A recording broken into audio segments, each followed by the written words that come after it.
the deep state, woke left, bought and sold for mainstream media, whatever you want to call the would-be oppressors, could they be any more nakedly exposed than they are right now?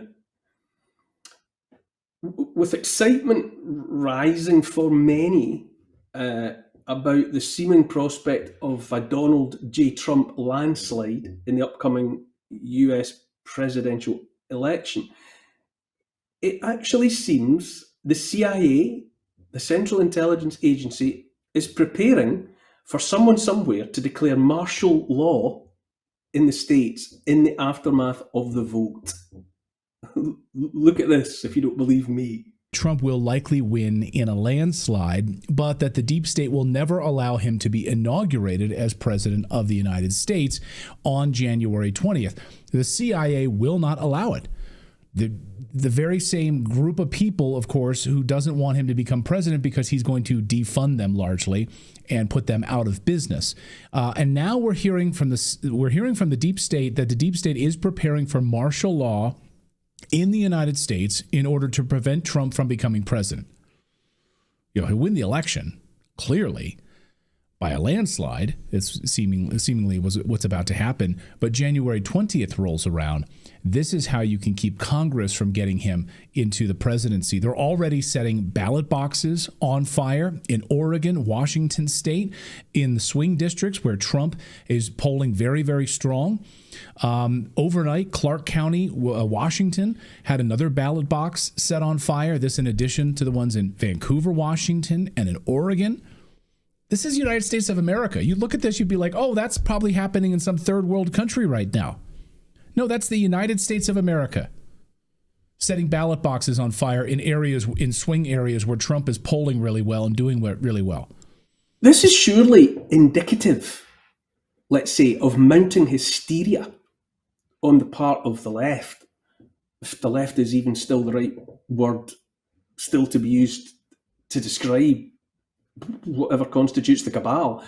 Could it be any clearer that with everything else that plainly panic-stricken, furious, uncomprehending entity has tried with a view to influencing the result of the upcoming election, all of that having been exposed for what it is, that they're now reduced to focusing all efforts on simply silencing any and every conservative voice, every contrary dissenting voice.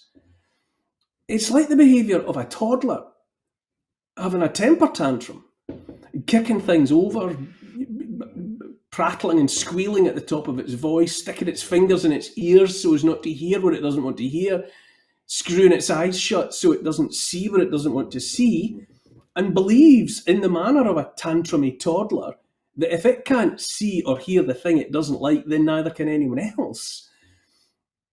If the future of the free world wasn't at stake, which it is, the antics of that out-of-control toddler would be hilarious to watch. This week, it was suggested that when YouTube users tried to search for, mega podcaster Joe Rogan's 3-hour-long, unedited, uncensored interview with Donald Trump, an offering that has had tens of millions of views the last time I looked, that the algorithm failed to show those users what they wanted. Instead, it was claimed users received a barrage of mainstream media clips instead, many of them from years ago, many with content nothing whatever to do with what the search had been asked to show. Also this week, another huge online voice, Tucker Carlson, revealed to the world a request that he'd been sent by a reporter at the New York Times, that bastion of truth and balanced, unbiased journalism that was the New York Times. It reads, "Good day, Mr. Carlson. I hope you're well. I'm Nico Grant, a reporter at the New York Times. I wanted to give you an opportunity to comment for an upcoming article that takes a look at how political commentators have discussed the upcoming election on YouTube. We rely on analysis conducted by researchers at Media Matters for America. Could you kindly provide us with a comment or decline to comment by the end of the day tomorrow, Tuesday, October 29th? Thanks so much for your time. Nico also offered the following. Here are the points we plan to include. Media Matters identified 286 YouTube videos between May and August that contain election misinformation, including narratives that have been debunked or are not supported with credible evidence. Researchers identified videos posted by you in those 4 months that contain election misinformation. We feature a clip of you saying, quote, "All the sadness we've seen after the clearly stolen election, all these bad things happen, but people I know love each other." Nico goes on, "I also have a few questions. Number 1, are you a member of the YouTube Partner Program? Number 2, if so, how frequently does YouTube demonetize your videos? Number 3, has YouTube sent you messages, emails, or notices in the last year that your content contains misinformation? Thanks for your time."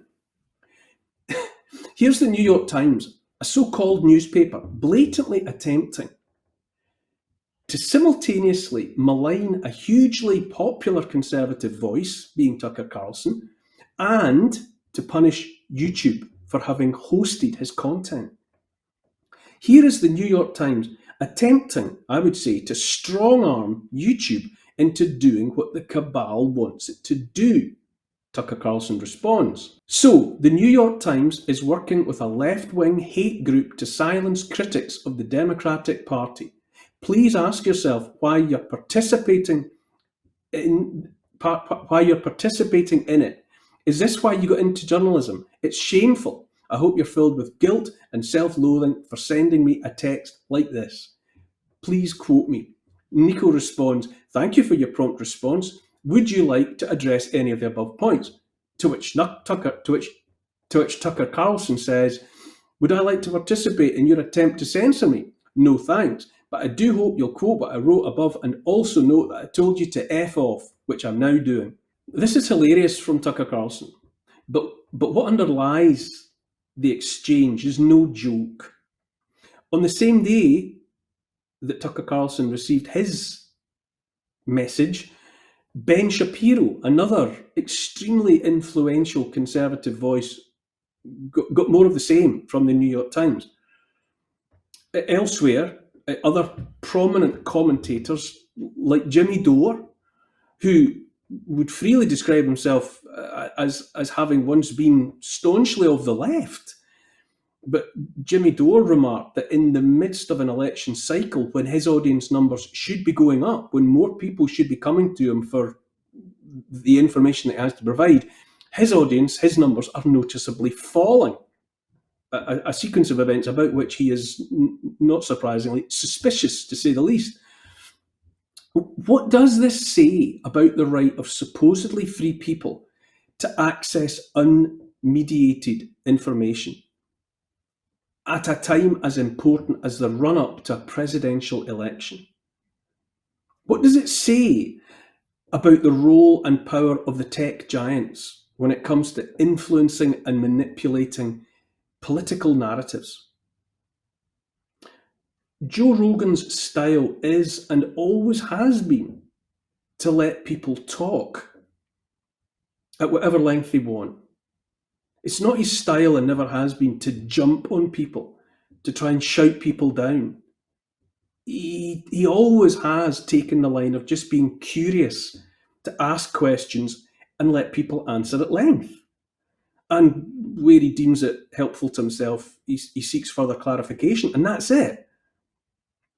And yet, and that's plain to see by anyone who watches the Joe Rogan Experience, and yet a publication called New Republic previewed Joe Rogan's hosting of President Trump with an article that was headlined, "Trump cancels all his events in favour of one of the worst people ever." That's Joe Rogan, that is, apparently. One of the worst people ever. I mean, really?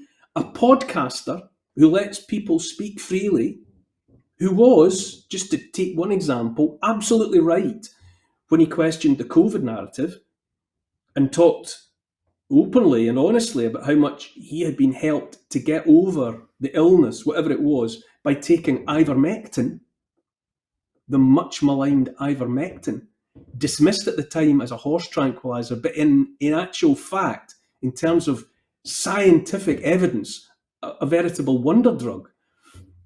But by doing that and other things like that, according to New Republic, this makes him worse than, well, if he's one of the worst people ever, that makes him worse than Stalin, worse than Pol Pot, worse than Hitler. And speaking of Hitler, the mainstream media also spent the run-up to Trump's recent rally in Madison Square Garden in New York likening him to Adolf Hitler and likening his followers to Nazis, and saying that the whole event was some kind of tribute to a Nazi rally in Madison Square Garden in the 1930s. That tantruming toddler desperately needs to be taken to its cot to calm down. And for the record, Joe Rogan had invited Kamala Harris to take part in a similar podcast, but so far she's declined.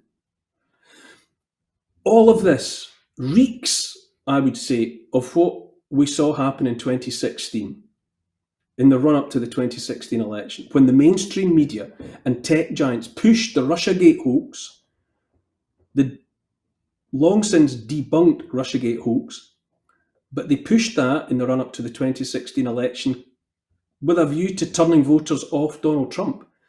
And then 2020, when the same forces moved heaven and earth to smother coverage of the Hunter Biden laptop, including all its content about Biden family corruption. All of this makes me think of Frankenstein's monster.